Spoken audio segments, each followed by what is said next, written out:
Hey, Abby, you're on. All right, let's get started. So welcome everyone. Those of you who are just joining, like we said, drop your name, location, your role in the chat, that Q&A, and we'll be keeping an eye on that throughout the presentation.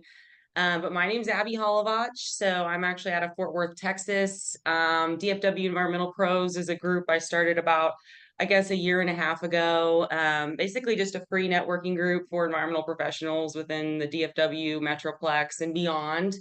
So our LinkedIn page shares jobs, internships, other free, events that are going on in the environmental world, whether it's networking events, webinars like this one, or, ones we're putting on or someone else is putting on. So a little bit of everything, just free resources for environmental professionals, a way to meet other like-minded people without a hefty cost or fee.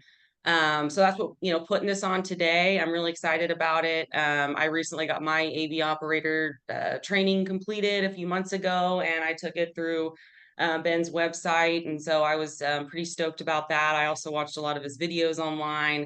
So that was one reason I reached out to him. I was like, this would be a great speaker for a webinar, as most of you guys know and have heard Ben speak before. So very great topic, universal. Anybody who has an underground storage tank essentially has to deal with an ATG. So I'm really excited to hear all kind of the ABCs of ATGs that Ben has to offer. But definitely look us up on LinkedIn if you just want to connect, even if you're not in the DFW area. Like I said, we share all sorts of stuff. So if you look up DFW Environmental Pros, our group will pop up, and we'd love to have you link up and join and share the wealth of knowledge. So Right. that's our little introductions. I'm done. Pass it to Ben. Thanks, Abby. Yeah, I love it when I learn about these little consortium groups of people putting their, brain talent together and providing, the sum of the group is much greater than us all individually. So it's super cool to have you here, Abby. I appreciate the invitation. I want to welcome everyone here. Ben Thomas here with UST Training. If you haven't already noticed, the Q&A box is open, and please, if you have questions as we're going along, I did have to mute everyone. We have a bunch of people on the line, but you're welcome to type up a question on the Q&A box. I'm gonna have Abby kind of keep track of the questions, and we'll circle back and try to answer those at the end of the session.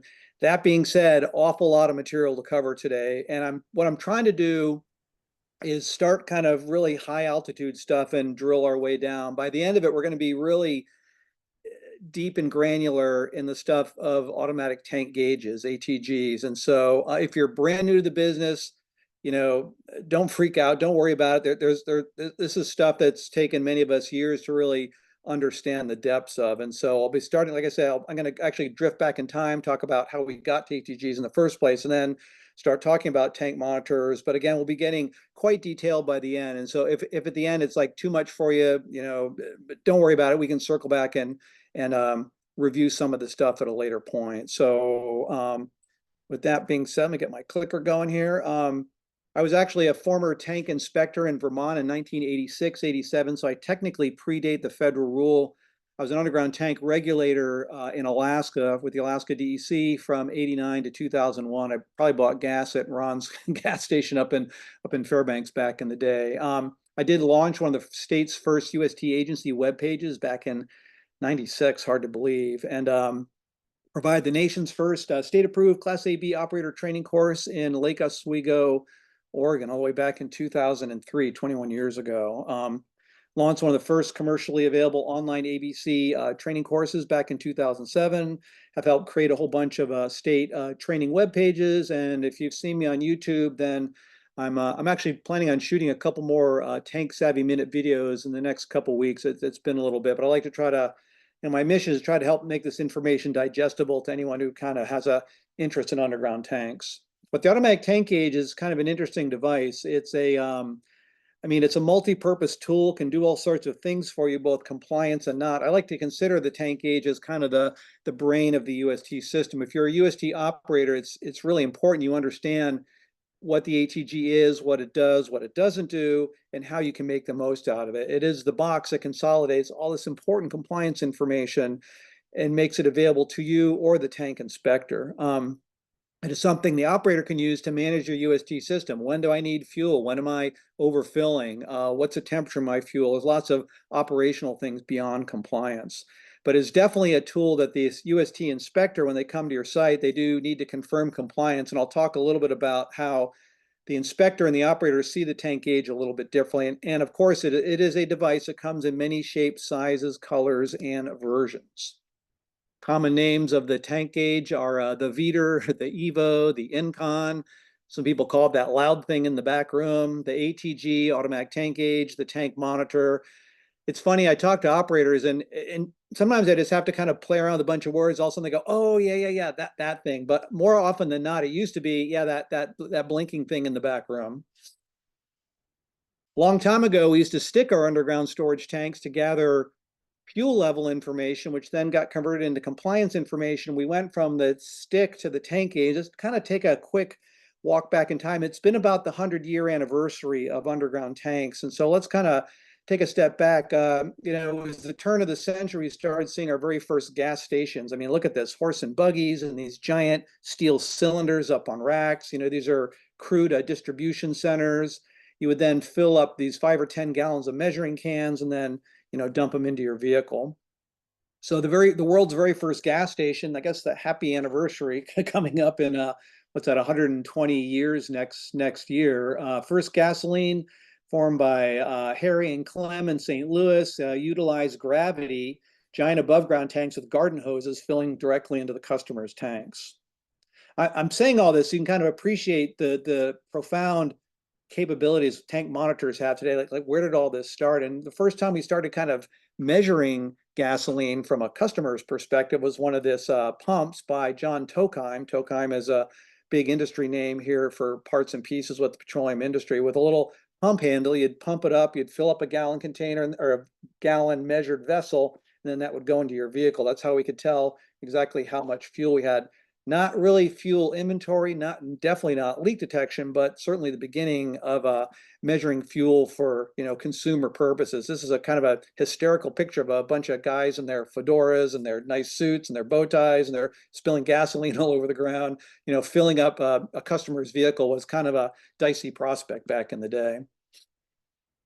Gilbert and Barker, or Gil Barco, came about around 1912 with this little hand pump system, what was called the curbside pump, where you would literally pull up to a gas station. There'd be a dispenser on the curb, like a mailbox or a stop sign, and you would kind of fill up your vehicle. Apparently, it was a very dangerous way to fill up your vehicle because there was not you would be in the driving lane while you were filling up.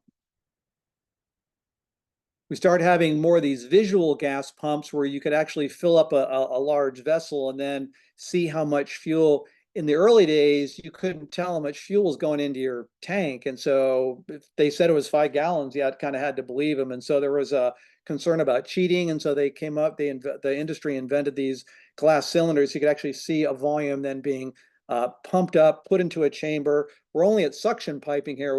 Pressurized piping has not even been invented yet. So we're using a suction pump and gravity to push up into the container, fill up into the customer's vehicles, and away we go.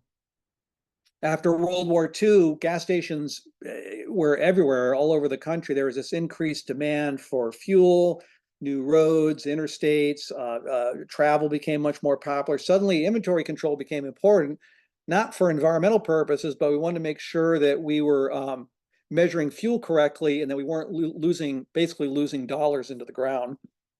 Pardon me.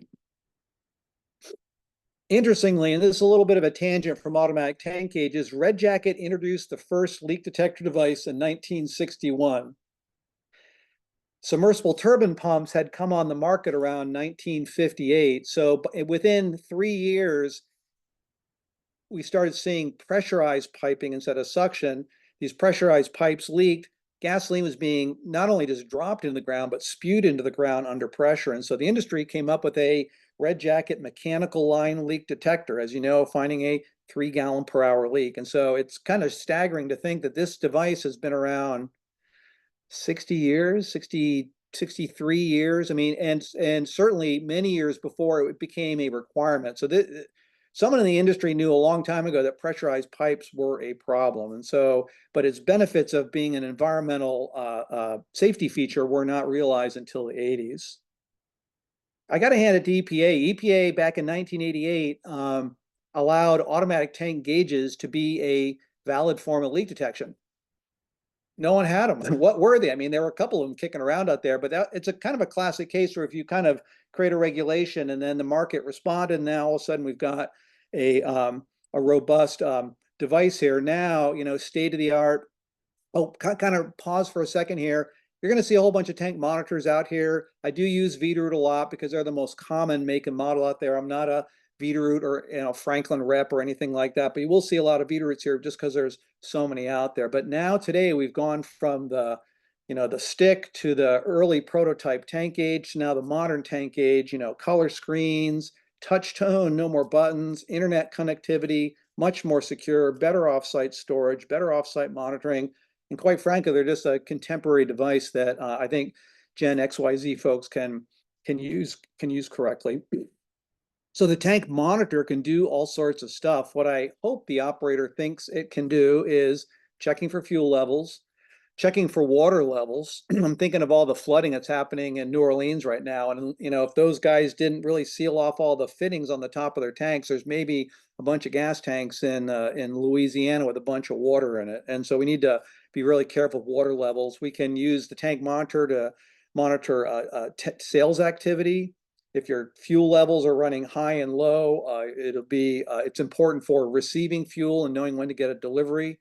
You can do inventory reconciliation. If you're in Texas, Abby, you still have to do inventory reconciliation in addition to the tank monitor.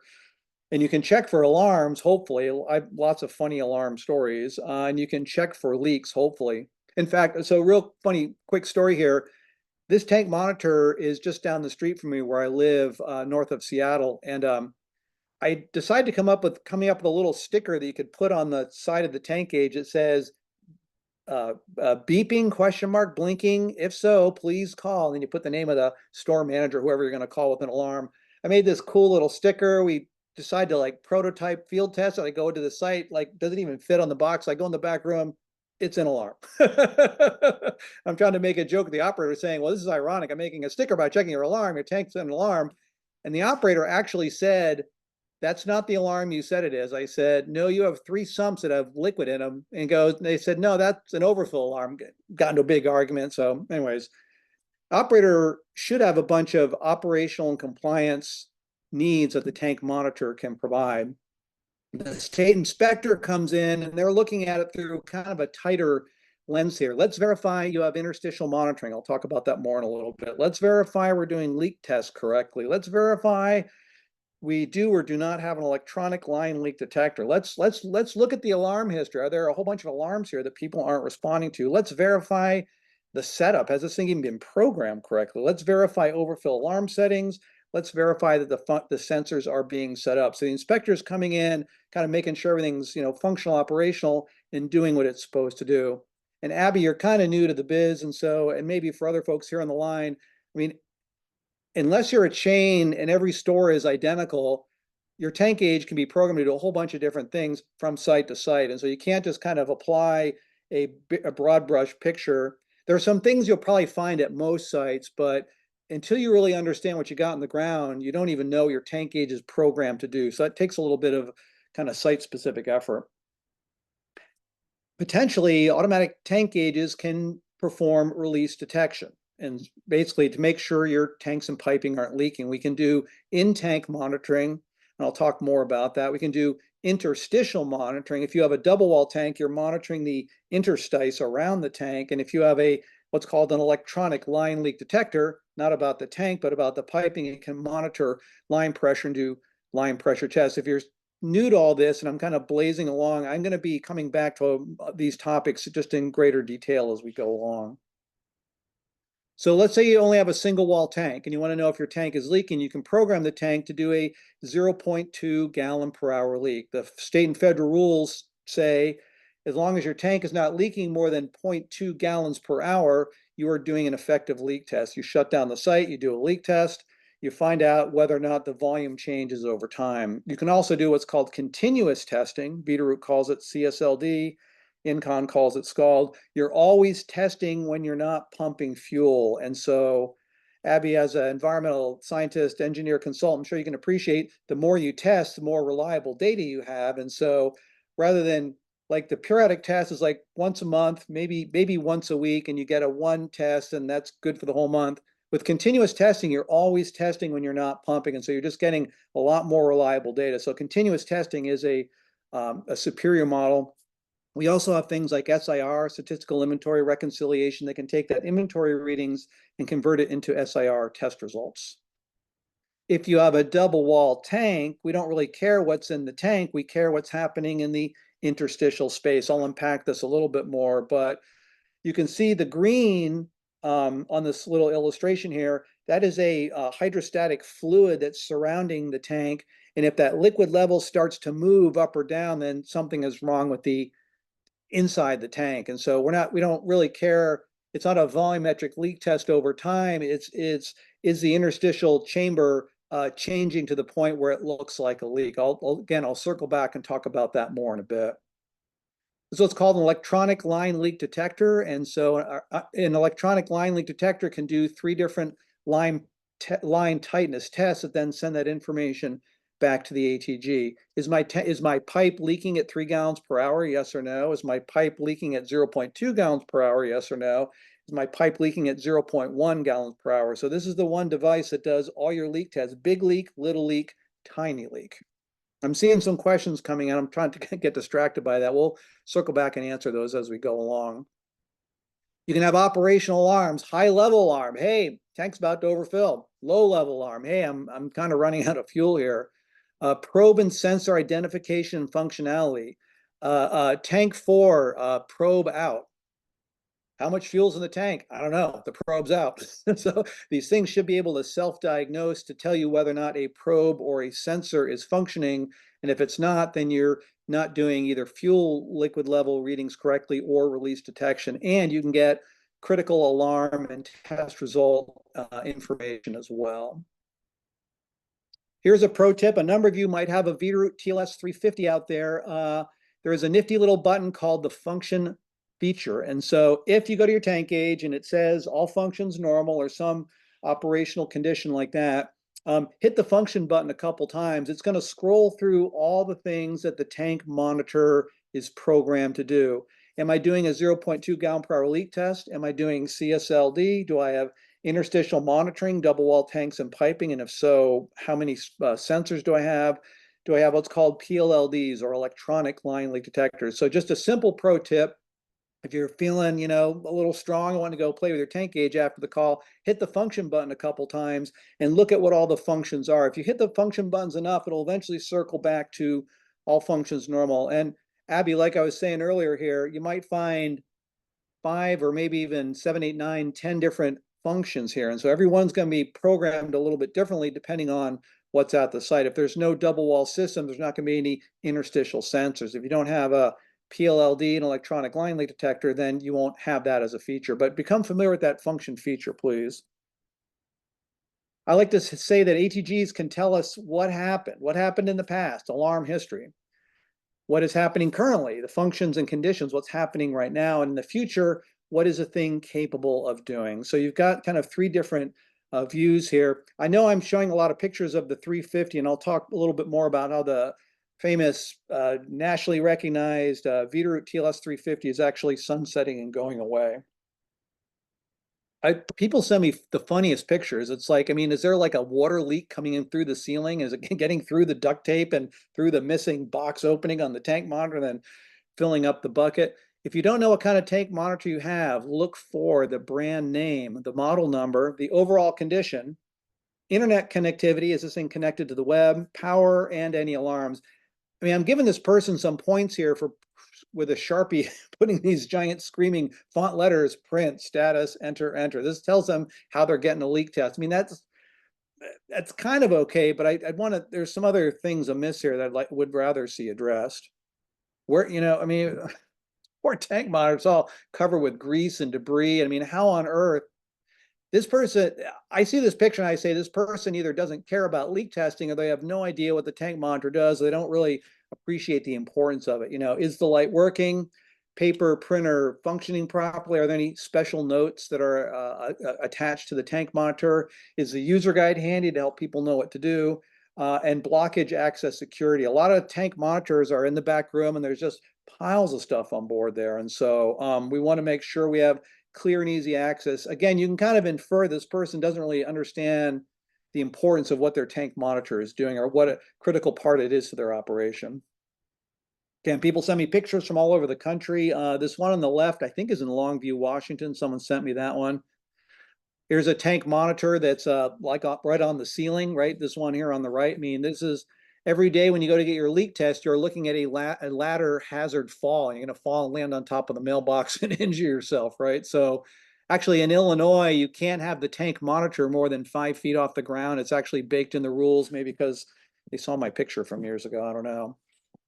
This poor guy on the left here, we went to do a tank inspection in Alaska years ago in Juneau, and we asked to see the guy's tank monitor, and he went to a closet and pulled it out and set it on the table. And we're kind of looking at the guy going, I think that's supposed to be plugged in, right? The guy's like, yeah, I've been meaning to get around to it. So, or, don't be this guy here. I mean, all this information here, is he checking the tank gauge? Maybe, right? I mean, you should be taking that printout, studying it, know what it means, putting it in the binder, not be one of these. I will say, and I've said this before, one of your missions in watching this webinar is to make sure you never end up as one of my stories or one of my pictures in these slides, because I love collecting these pictures of kind of like what it shouldn't be. Here's someone's compliance record keeping system. All Veeder-Root receipts do not something, I guess. Again, another kind of not really taking the monitoring of the tank gauge very seriously. It looks like they're right by the freezer. Come on. These are some crazy pics. Well, okay, the one on the right, they're still, I think, building the gas station here. The one on the left is just kind of a wiring nightmare. I actually see a lot of these pictures where, I mean, somebody should have their contractor's license pulled even for allowing something like this to occur. There is a little white piece of paper here. Maybe there's some instructions, but site's kind of a mess. So, got the Veeder-Root TLS 350. This is the most common tank monitor here in the States. The only problem here is that the sump sensor is here and not in the sump on top of the tank next to the turbine pump, right? So this sump sensor is probably never going to go into alarm. It is this sensor is actually hooked up to the tank gauge, and no alarm because it's not where it's supposed to be. They do have some instructions going on here. The Gilbarco EMC, it's another kind of fancy term for the Veeder-Root TLS 300 or 350. The Gilbarco, someone put in a Sharpie here. Veeder-Root TLS 350, there are some little notes here, and someone mercifully put tank monitor in case there's any question about what this thing actually was. Gilbarco and Veeder-Root, long story short, it's kind of the same box once you change the names out, but it's effectively our common Veeder-Root TLS 300, 350 series. Old Gilbarco tank monitors with some little special buttons here. These are kind of going away.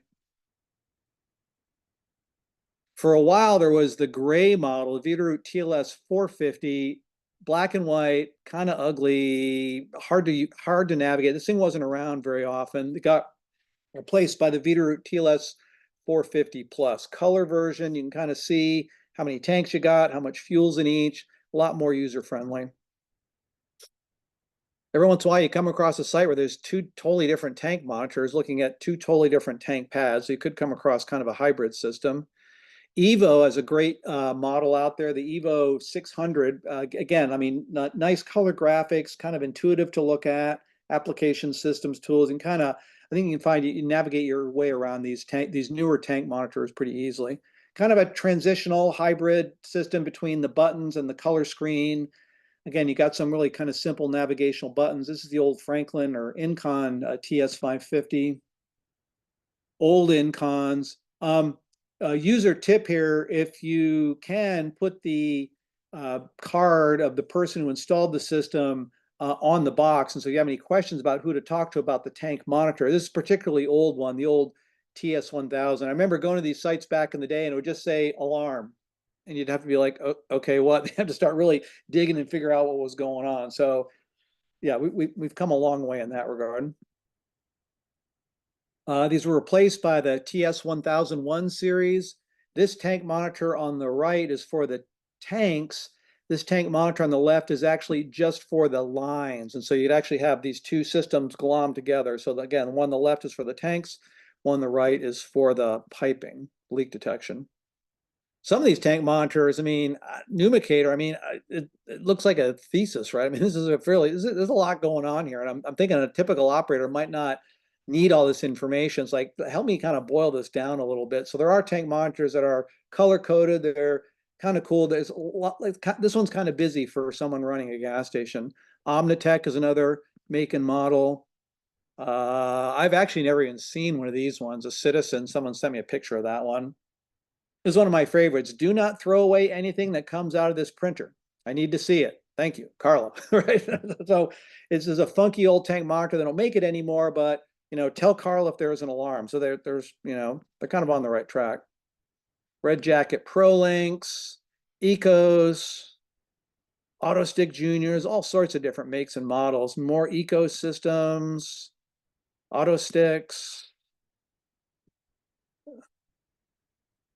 What I want you to know, if you're kind of new to automatic tank gauges, a leak test for an automatic tank gauge is just a long, slow liquid level reading. I start with a known volume of fuel. I end with a known volume of fuel after a prescribed time. And if the change is not too significant, the tank is declared tight. So you have a probe that sits inside the tank, and it measures product on the top and water on the bottom. And so a leak test is you quiet down the tank, you measure a liquid level amount, time goes by, time goes by, time goes by. If the liquid level has not changed too much and a couple of other things, the temperatures remain the same, the tank tilt is understood, no one's pumped fuel, then you can get a valid leak test. It goes off to your tank console, you go in the back room and you know whether or not there's a leak. The leak rate that was established in 1988 by federal law was 0.2 gallons per hour, or 757 milligrams an hour. If you're not leaking, how do I say this? Let's say you're leaking a quarter. What am I trying to say here? Let's say you're like 0.05 gallons per hour leak. If you have this teeny tiny leak, it's not up to the 0.2 gallon per hour leak detection threshold, your tank monitor may not find it. And so your tank monitor can't find the leak down to absolute zero, but it can assure you that through a laboratory confirmation, you should 95% of the time you'll be able to find a 0.2 gallon per hour leak. And that is basically 2 gallons, that's 5 gallons a day, 144 gallons a month, 1,752 gallons per year. If you're only leaking 0.1 gallons per hour, it may not find it. And so you could be having, 3-4 gallons a day going in the ground. Your tank monitor may be blind to it, especially if you have a single wall tank. Now, back in the old days, you had to shut everything down. You have what's called periodic testing. No product is dispensed during the test period for several hours. You shut it down, nobody pumps, nobody delivers. You have to have what's called quiet time. I mean, I'm sure you can appreciate it. I mean, you can't measure a changing condition over a system that is in change, in flux, right? So you have to shut everything down. Sorry, you can't pump out. And because if you were to get a delivery and you're doing a test, well, that blows out the test. If someone starts pumping fuel, it looks like a leak. And so back in the old days, that's all we had to do and this is becoming less and less common. I'd be curious to see how many folks are still doing this periodic test. 0.2 gallon per hour test. This one says invalid. Percent volume too low. The tank was actually nearly empty. If the tank's nearly empty, well then, the very bottom of the tank ain't leaking, but what about the whole rest of the profile? So back in the old days, your tank had to be at least 50% full in order for the test to be considered valid. But now we have these continuous testing. The customer shows up, turns on the pump, test stops. Customer fills up their car, they leave. Tank monitor goes, okay, coast is clear. They start running a volumetric leak test. They test until the next customer comes along, shuts it down. And so whereas the periodic test is a one long contiguous test, the continuous test is a bunch of little tests that the computer all stacks together. So in between pumpings, it stacks up all this 0.2 gallon per hour test data until it gets enough data that the tank monitor is comfortable that it is statistically valid, so it passes a 0.2 gallon per hour test. So the good news here is that you don't have to shut down your operation. You can test while you're pumping unless you are pumping too much. If you exceed there's a threshold by which if you're selling that, if you're pumping that much gas, the liquid level in the tank, it's never stopped. It's never relaxed. It's never sitting there kind of long enough. And so continuous testing is the preferred method for that. 0.2 gallon per hour test. How are we doing on time? Let's take a look at the tank gauge. Here is our tank gauge probe, that thing there in the middle. Let's look at a 0.2 gallon per hour leak. Your automatic tank gauge has a probe measuring fuel, measuring water.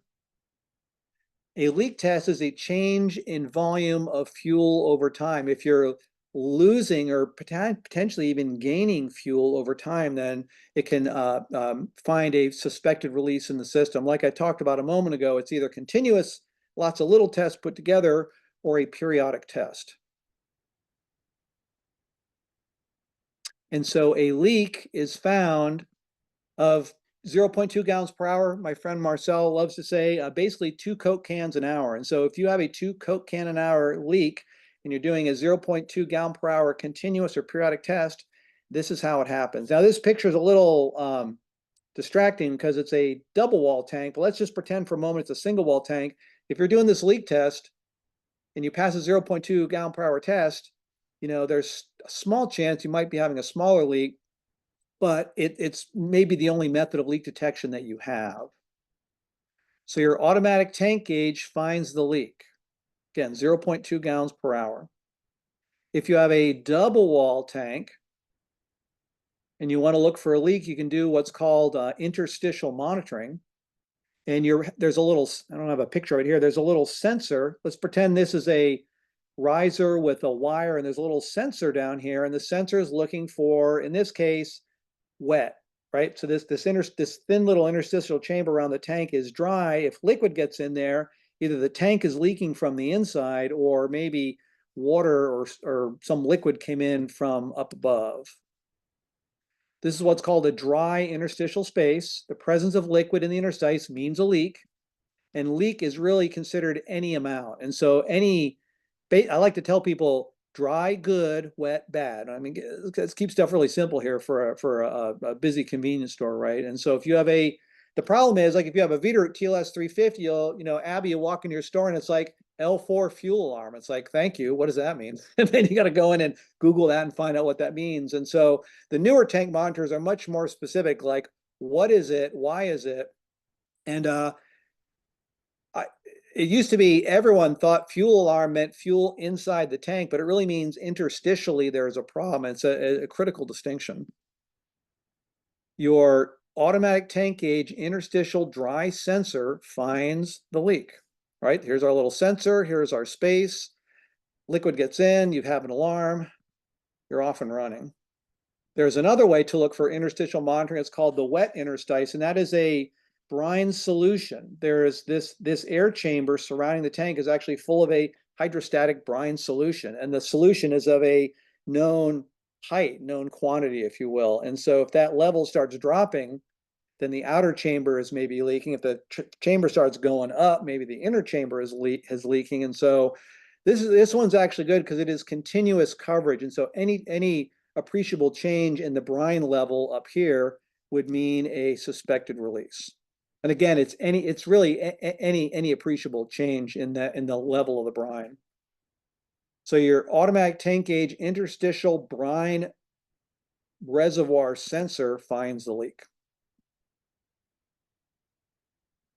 Now that's for tanks. For piping, it's a similar type thing. You have a piping interstitial monitor. And so this is a double wall pipe here on the right. And if there's a leak upstream, it runs down here, gets past the test boot, fills up the containment chamber, containment sump sensor, containment sump, hits a sensor, and then sounds an alarm. And so this is another interstitial monitoring method. The presence of liquid in the interstitial space of the sump sends a trigger. Now, Ab, you've got an L5 alarm. You're like, great. Now what does L5 mean? Then you got to go and open up the lid and see which one it is and all that sort of stuff. So the presence of liquid in the sump is a suspected release, and it's really any amount of liquid. It could be rainwater. It could be fuel. Your interstitial sensor right? I mean, these pictures shouldn't even exist, right? Because this sensor is in fuel, it's in alarm, and the operator should have responded long ago. Same with here. Here's our sensor. It's in alarm. Yes, there's a mechanical leak detector here and here. So if this is looking for a 3 gallon per hour leak,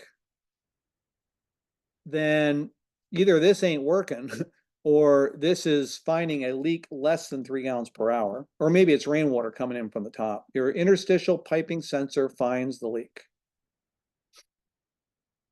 You can also have what's called a mechanical line leak detector. What's important here is that this is actually outside of today's talk because the mechanical leak detectors are not connected to the ATG. That's this little thing right there. A mechanical leak detector will find if it fails to hold line pressure during a brief test, it will then restrict the line and give you slow flow.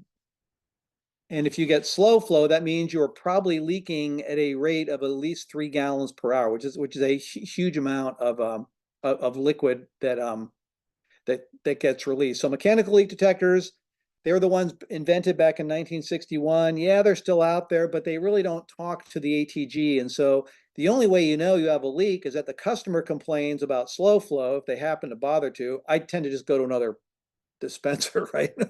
And then you complain to the store clerk, who calls the manager, who calls the supervisor, who calls the convenience store the service company, and then they go and investigate it. So your mission in life, if you have a mechanical leak detector, is to watch for slow flow. Your mechanical leak detector, if this is less than a 3 gallon per hour leak, it's going to be blind to it. It won't be able to see it. Mechanical leak detector finds the leak. You also have what's called electronic line leak detectors. They are connected to the tank gauge and they measure leaks of a 3 gallon per hour leak, maybe a 0.2 and maybe a 0.1. Abby, this is a classic case where they do high, medium, low leak tests, but you can program it site specific. So you can't assume every site has all three programmed. It could be one, it could be two, it could be three. And I will say that the 3 gallon per hour is continuous. The 0.2 gallon per hour is at least once a month, but these normally does it continuously. And the 0.1 test is usually only programmed to do once a year. So they're on different cycles here. So it does look for a big, little, or a tiny leak. 3 gallon per hour, 2 Coke cans an hour, or 1 Coke can an hour.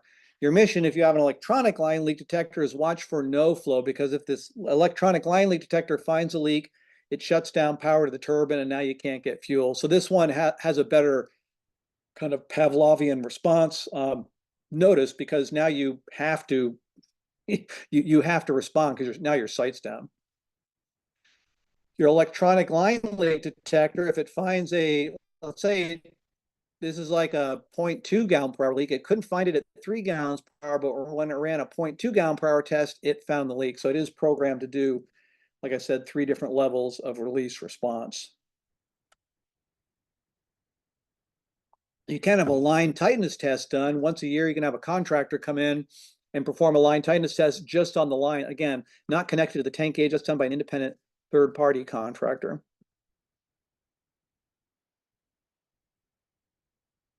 So that's a lot of information to digest. I want to kind of circle back and look at some of the actual physical parts that make up an automatic tank gauge system. If you were to open up a lid at your site and you don't know what you're looking at, and there's a cap and a wire, and you have electronic juncture box here, this very well could be the top of the probe. And so inside that will be the probe going inside your tank, measuring fuel and water. This one hasn't been visited in quite a while, I'm thinking. This one is actually sitting next to the submersible turbine. If you kind of want to be a tank geek here, this is probably not the best place to have your automatic tank gauge probe, because if your pump is turning off and on all the time, it's kind of rumbling the fuel a little bit and may affect your float. But your automatic tank gauge has what's called a magnetostrictive probe in it, and it's kind of this cool little device. It's this is measuring, again, you're measuring fuel and you're measuring water. And how it works is that there's a little electrical pulse that gets shot down the probe, and there's magnets inside the system here. The travel time is converted into height of fuel, and the height of fuel is converted into gallons. And so you've got this like super sophisticated method, back in the old days, I mean, I was sticking a tank back in 1982 on the Connecticut Turnpike, and I mean, the sticks I was using was like 1/16 of an inch. These guys are accurate down to 1/1000th of an inch accuracy. So the more accurate measurements you have, the more reliable the information is. And you've got these little thermistors, these little thermometers that are inside there to measure the temperature of the fuel. Fuel temperature can vary over the height of the tank depending on a whole bunch of different factors here. And so your temperature has to be stabilized enough. Otherwise, your fuel is literally moving just enough to be able to compromise the leak test readings. Your console typically should have a LED readout. This one's kind of old. I got to replace this with a newer model. Keypad or touch tone pad, printer, hopefully, an alarm as well. If you are not, I think I've showed a couple of these before. Okay, yeah, find the tank monitor. Got a couple more of these here. I need to. Again, this one's kind of this one is here by the whatever that is, a water tank, and there's a TV there. There's a whole bunch of junk and boxes here. So if you are a tank operator, make sure your tank monitor is safe and secured in a dedicated location. It's not a whole bunch of stuff pushed in front of it. What I want to do now, I think we're doing. Let me think about this. What do I want to do? I went to a tank monitor and I hit the setup print button. And this is basically the programming secret sauce. This is everything the tank monitor is programmed to do. There's a lot of stuff going on here. If you're like a Buc-ee's site that's got like, I don't know, like 70, 80 dispensers, something. I mean, that thing's going to be like 10 miles long. So the point of this picture here is that when you hit setup print at your tank gauge, you're going to get a whole lot of programming information. I think in the interest of time, what I want to do, Abby, is just kind of highlight that there's a lot of information here. Every tank gauge can do a lot of things, but when the contractor gets to the site, they have to program it for what is needed at that site. So there's all this stuff it could do, but it might not even be applicable. And so there is just a lot of information here about, I will say, because this might be of interest to some folks here, thermal coefficient basically means what kind of fuel is in the tank. And so there is a thermal coefficient number associated. It's different from gas and diesel. If you pump out your gas and put diesel in your tank and you don't change the thermal coefficient, you're literally measuring the wrong fuel. It could affect your leak test. Most of what I want to say about the setup here is there's a lot of setup features here. And if one of these is incorrect, it actually can compromise your leak test values. If you don't have the exact diameter of the tank, then obviously your measurements of your fuel are all off. A bunch of other things. Again, there's at what level, at how many inches of water will a water alarm sound? There are all these like programming things you can do. If you're a tank geek, you might find it interesting, but just know that there's a lot of things that need to be set up correctly.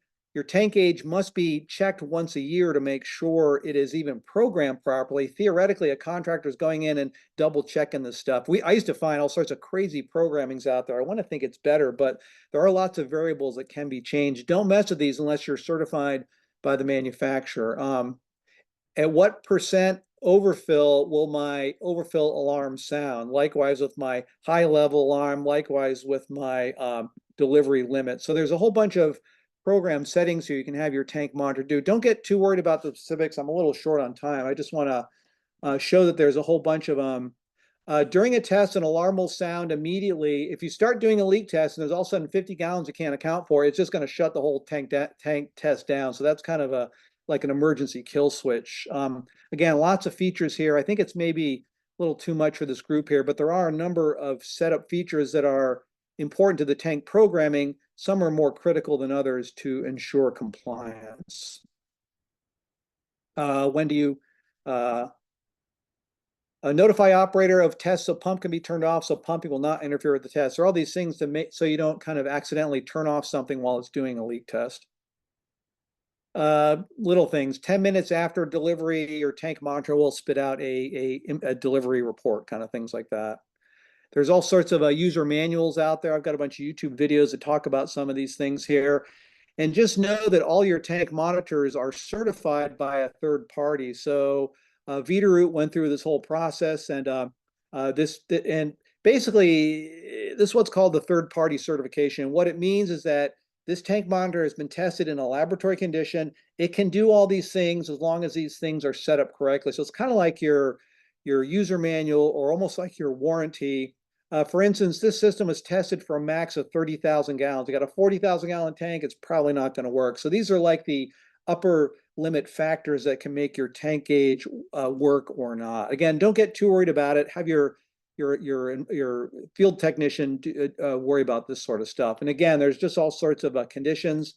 This one's kind of interesting. If your maximum throughput of your site is greater than 221,890 gallons, if you have about 250,000 gallons going through your system, that basically means your tank system is never quiet long enough, stable long enough to get a leak test. And so the programming in the tank monitor should be set up to where it would abort the test and not continue to give you like a fake reading, because it can't assure that that is correct.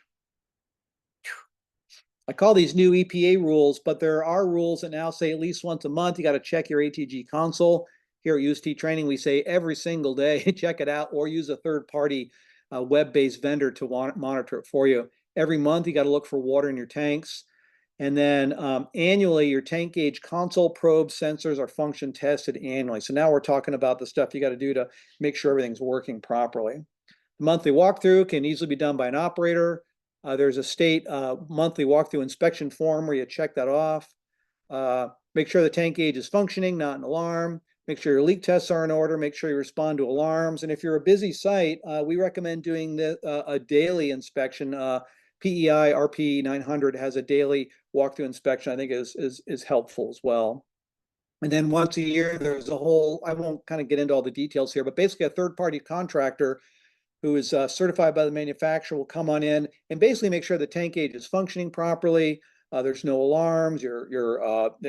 Basically everything is set up correctly, because over the course of a year, you could have wear and tear on equipment. You could have a power failure. It could have been set up wrong in the first place. And so we really want to make sure your tank monitor can give you such an incredible comfort of information if it is set up right and serviced correctly and is programmed basically the way it ought to.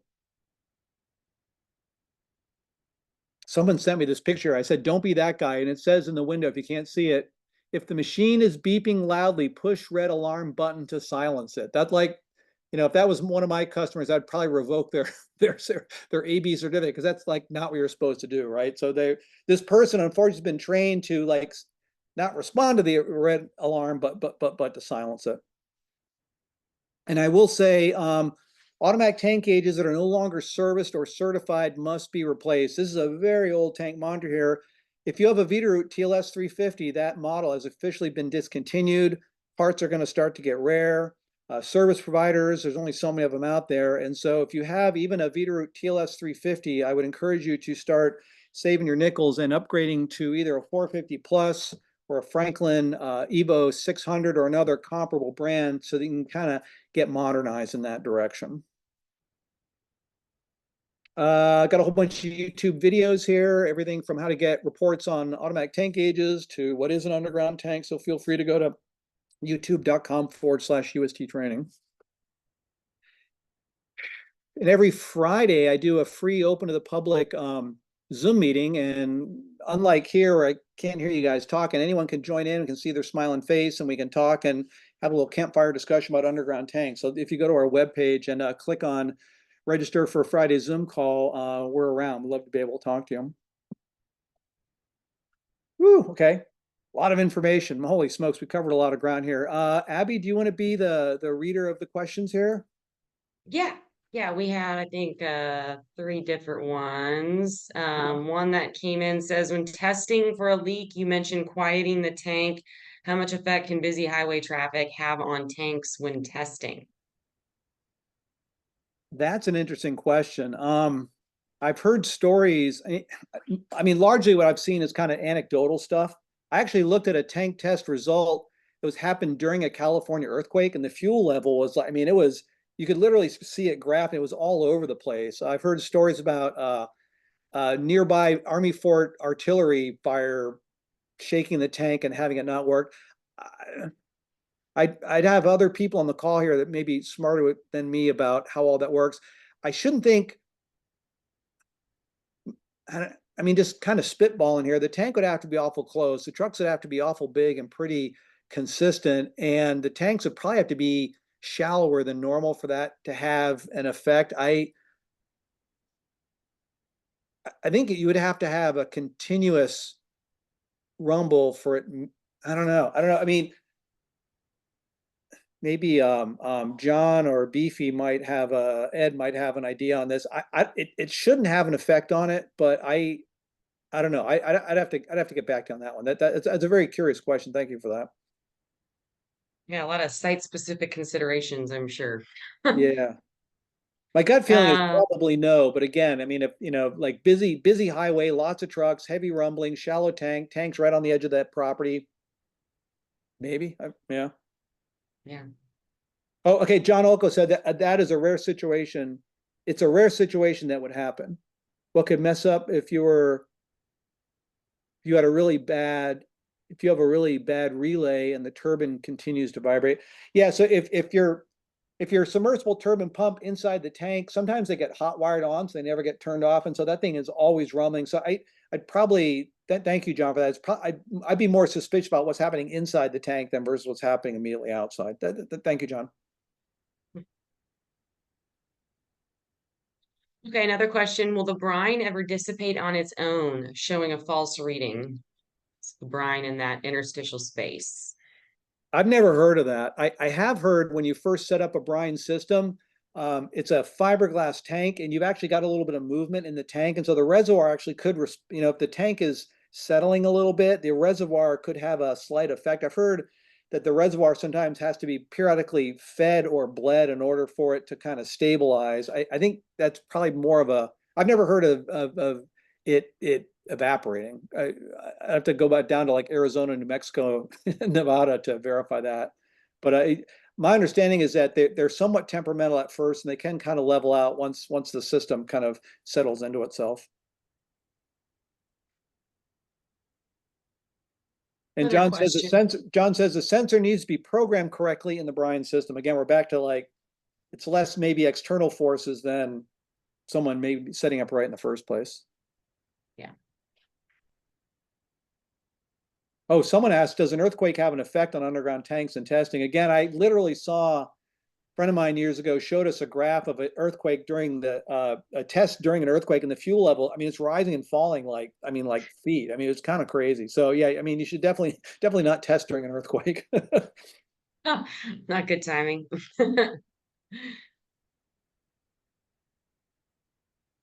Well, some people were asking about the recording of the presentation and where that will be available. Yes, it's going to be. I'm going to record it, tidy it up, put it up on YouTube. Abby, I can give you a copy if you want to put on your page as well. Yeah, we'll share the link too.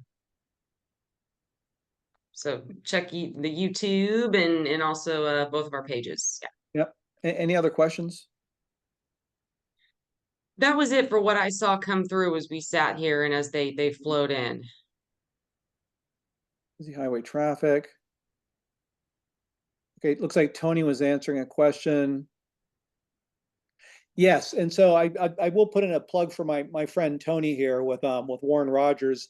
Some sites are just so darn busy you'll never ever get enough quiet time to have CSLD work. There are a couple of companies out there, and Tony with Warren Rogers does have a solution that can range up to 2.7 million gallons monthly throughput, which is a staggering amount of fuel going through your system. So there are technologies that are super specialized. They're actually gathering not hundreds of data points in a month, but like millions of data points. And so again, so there are technologies out there, and they're web-based driven that can there's definitely a solution out there.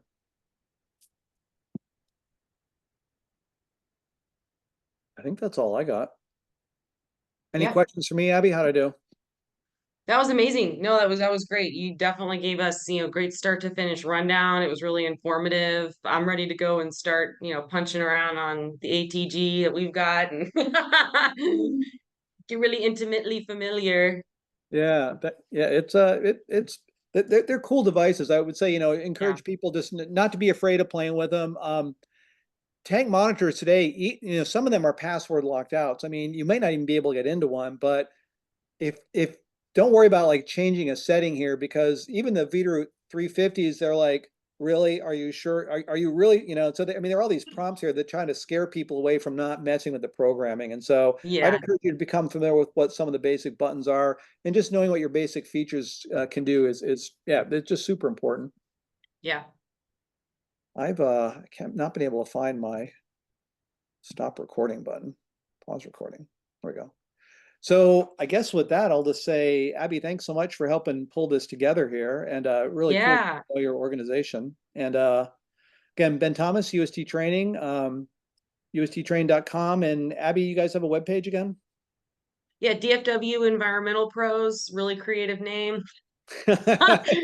Just Google it, or look in LinkedIn and it'll come up. Like I said, we share stuff for everybody, even if you're not in DFW. So definitely look us up. It's a great place to share knowledge and resources and all that good stuff. So yeah, thank you so much for hosting us, getting this all put together, Ben, and this amazing presentation. It was awesome. Thanks. All right, appreciate that. I'm gonna hit record stop.